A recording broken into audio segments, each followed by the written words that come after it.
একজন শ্রমিককে নিয়োগ করা বা ছাঁটাই করা সবকিছুর জন্য একটা আইনগত প্রক্রিয়া আছে। এই কারখানায় সেই আইনগত প্রক্রিয়াটা ফলো করা হয় না দেখেই আজকে এই ধরনের কথা বলার সুযোগ তৈরি হচ্ছে। শ্রমিককে গলাধাক্কা দিয়ে বের করে দেওয়া হচ্ছে, ঢুকতে দেওয়া হচ্ছে না। সেটা মৌখিকভাবে একটা ছাঁটাই প্রক্রিয়ার মধ্যে তারা এই ধরনের কাজ দীর্ঘ সময় ধরে করে এসেছেন। এখন তারা বলছেন যে তারা ছাঁটাই করার ছুটি দিয়েছেন, কোনোটাই কিন্তু কাগজে কলমে তারা করেন নাই। ফলে শ্রমিকদের সাথে এক ধরনের স্বেচ্ছাচারী স্বৈরাচারী আচরণ এই কারখানায় হচ্ছে।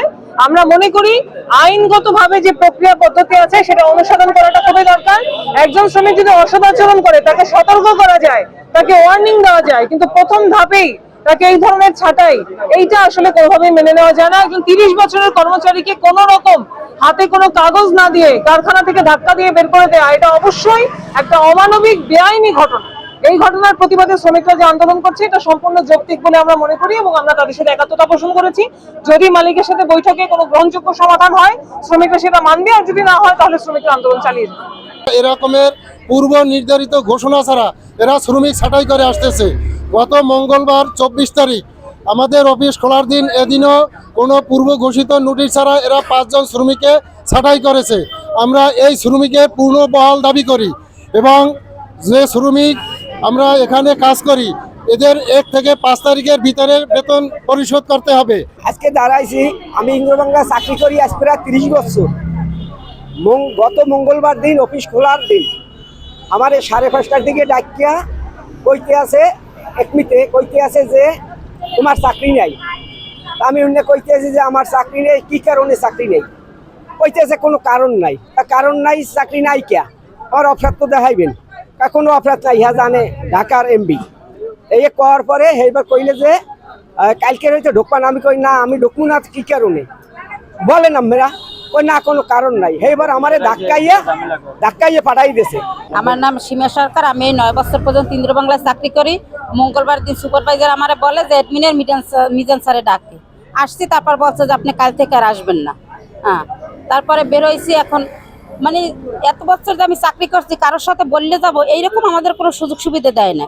তারা এমনভাবে আমাদের বের করছে, মনে হয় যেন আমরা অনেক অন্যায় কাজ করছি, চুরি করছি, মানে খুব খারাপভাবে আমাদের বের হয়েছে।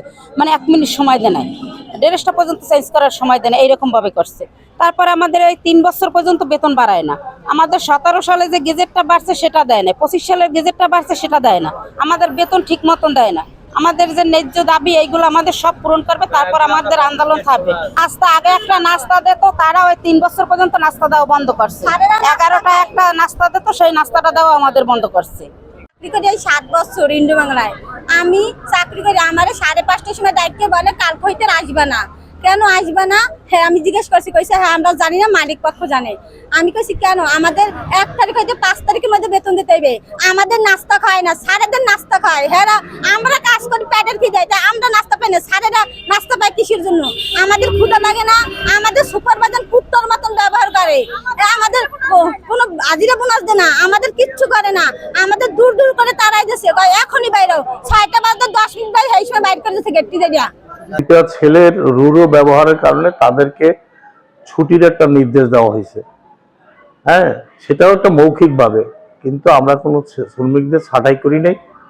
উদ্ভূত পরিস্থিতির জন্য এটা কাম্য না, কারণ আমাদের শ্রমিক কর্মচারীদের সবার বেতন, স্যালারি, বোনাস আপডেট করে আমরা ঈদে গেছি, কিন্তু আর তারপরেও ওদের কাছ থেকে যে ঘটনা আমরা জানছি এইগুলো সুরাহা করার জন্য আমরা সঙ্গে সঙ্গে এমডিসিএফকে সব অবহিত করছি। স্যার বলছে কালকেই এই নিয়ে আলোচনা করার জন্য সে বরিশালে আসতেছে।